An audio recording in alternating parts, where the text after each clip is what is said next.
everyone, and welcome back to the Encarta series for Aura History Untold. In this series, we'll explore each nation and its chosen leader to provide gameplay tips and tricks for pursuing the best path to victory. If this is your first time with us, be sure to subscribe and ring the notification bell for more Encarta episodes, dev diaries, gameplay tips, and other post-launch offerings, including a breakdown of the upcoming 1.1 update, The Invisible Hand.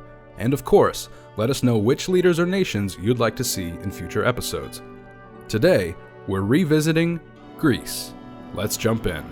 For a deeper insight into Greece's history as a nation, be sure to visit our previous episode on Sappho, as today's episode will focus more on the events of a certain iconic leader.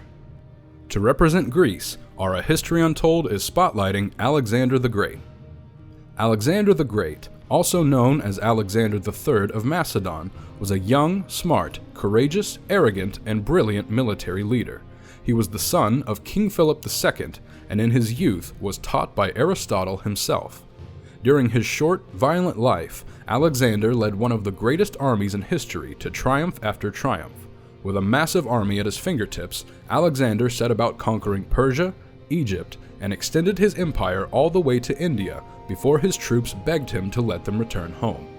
He expanded the Macedonian Empire to unimaginable lengths and inspired future military leaders like Napoleon Bonaparte and Julius Caesar before dying in 323 BCE at the age of 33. His empire did not long survive him, as his generals split the conquest among themselves, with varying degrees of success and longevity. He left behind dozens of cities named after himself, and his contributions to the dispersion of Greek culture would give rise to the Hellenistic period.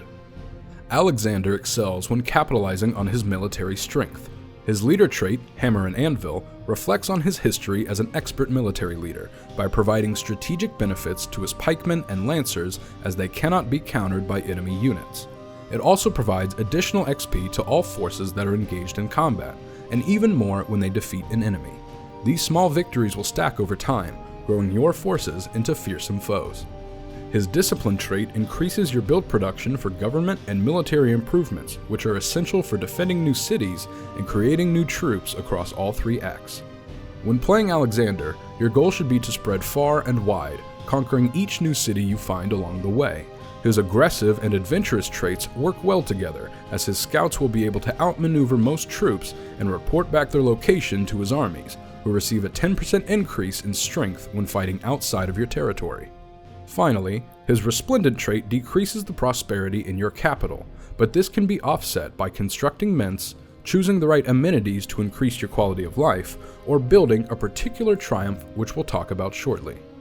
For governments, a monarchy can help fortify your nation in the early game by providing additional security and prosperity to your capital.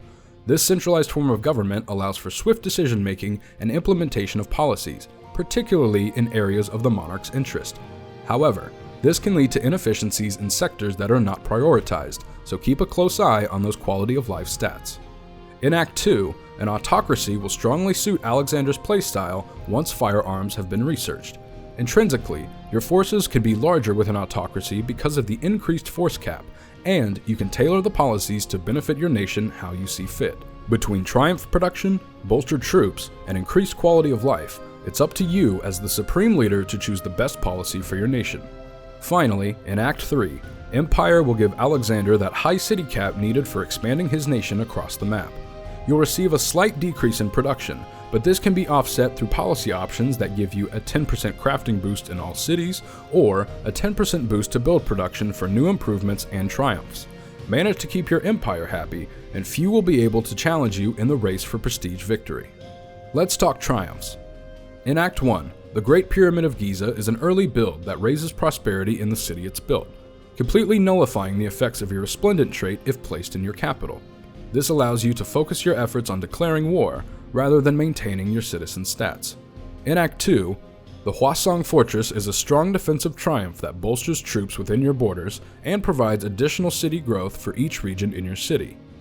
Alexander will likely have a smaller city cap than his rivals in Act 2, making your population growth all the more important. Finally, in Act 3, the Air Force Academy Chapel is a perfect choice for any military leader, as it provides a higher Air Force cap and additional prestige when your Air Forces defeat an enemy. By ruling the skies, Alexander stands as a fearsome leader during the final race in Act 3. Thank you everyone for watching. Be sure to subscribe for future Encarta episodes and gameplay tips, and let us know in the comments which nations you'd like to see featured. Follow us on the social platforms of your choice. Join the Insider program at aurahistoryuntold.com and explore Aura History Untold on Steam, Windows, or PC Game Pass. Thanks again, and we'll see you next time.